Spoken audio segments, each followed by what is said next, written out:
Olá, eu sou a Carolina Borges e meu projeto de iniciação científica tem como título Simulações Multidomínio para Análise de Artefatos na Imagem Fotoacústica. Nele tenho como orientador o professor Telzeferino Pavan e como colaborador Guilherme Fernandes. O efeito fotoacústico pode ser definido enquanto um fenômeno a partir do qual um corpo é capaz de emitir som em decorrência da absorção de luz. Ao absorver energia luminosa, a região iluminada do corpo apresenta um aumento local em sua temperatura, sofrendo uma expansão termoelástica. Isso acarreta o aumento de pressão em seu entorno. Uma iluminação intermitente faz com que essa variação de pressão seja periódica, gerando ondas sonoras. Na imagem fotoacústica, incide-se pulsos de laser sobre um tecido, de maneira que o alvo sofra o efeito fotoacústico, gerando ondas de ultrassom que são detectadas por um transdutor. Como os diversos tecidos biológicos absorvem luz em padrões e intensidades diferentes, a imagem fotoacústica permite a identificação de características associadas à composição molecular desses tecidos.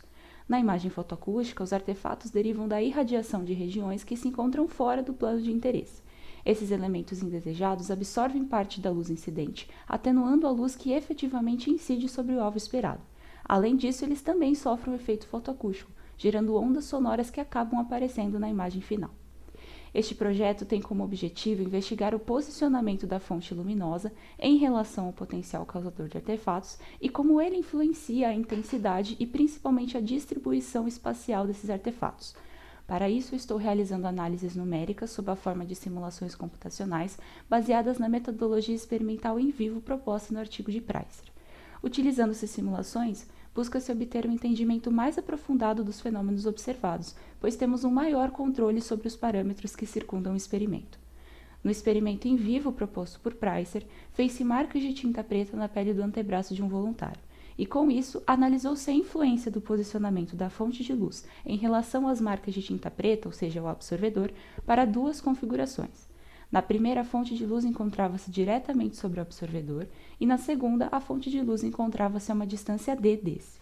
No slide, há ilustrações de cada configuração proposta no artigo e a forma com que elas foram reproduzidas na simulação. Para a realização das simulações propostas, optou-se pela utilização do software MATLAB juntamente com as toolboxes MCXLab para a parte ótica e K-Wave para a parte acústica. O espaço total da simulação correspondente ao antebraço apresentava dimensões de 20 por 30 por 18 mm, e para viabilizar sua segmentação em epiderme, derme e hipoderme, esse foi dividido em 3 camadas cujas espessuras eram de 0,1, 1 e 16,9 mm. Para simular os vasos sanguíneos, introduziu-se 2 estruturas cilíndricas cujos raios eram de 1,4 e 1,5 mm. Em um primeiro momento, simulou-se a propagação de luz em termos de fluência luminosa, e para isso definiu-se os parâmetros ópticos dos tecidos biológicos, coeficientes de absorção e espalhamento e os índices de anisotropia e refração. Eles foram definidos considerando-se um comprimento de onda de 810 nanômetros. A partir da influência luminosa simulada, calculou-se a distribuição de pressão inicial da onda acústica gerada devido ao efeito fotoacústico.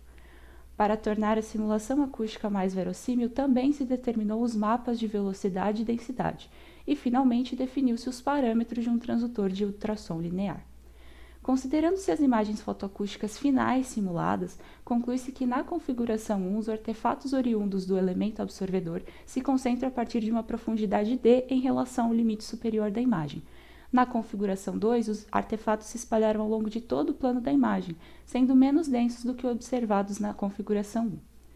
Para a configuração 1, as ondas de ultrassom atreladas aos artefatos necessitam de um tempo t para se propagarem ao longo da distância d e serem detectadas pelo transdutor. Portanto, haja vista lógica por trás da obtenção de imagens de ultrassom, o elemento absorvedor que gera os artefatos é identificado como se estivesse, na verdade, a uma profundidade d. No que se refere à configuração 2, o elemento absorvedor tende a absorver a luz que se espalha ao longo da pele, desde a fonte de luz, em cada pulso do laser. Assim, o algoritmo interpreta como se o elemento absorvedor estivesse espalhado ao longo de todo o plano. Finalmente, concluiu-se que para a configuração 1, o aumento da distância d entre o elemento absorvedor e o transdutor faz com que os artefatos se concentrem em regiões cada vez mais profundas no plano da imagem. Aqui estão algumas das referências que tenho utilizado ao longo do projeto, e agradeço à FAPESP e à CNPq pelo apoio financeiro, ao Guilherme e ao professor Tel pela orientação, à SBPC pela oportunidade de divulgar essa pesquisa e a vocês pela atenção. Muito obrigada!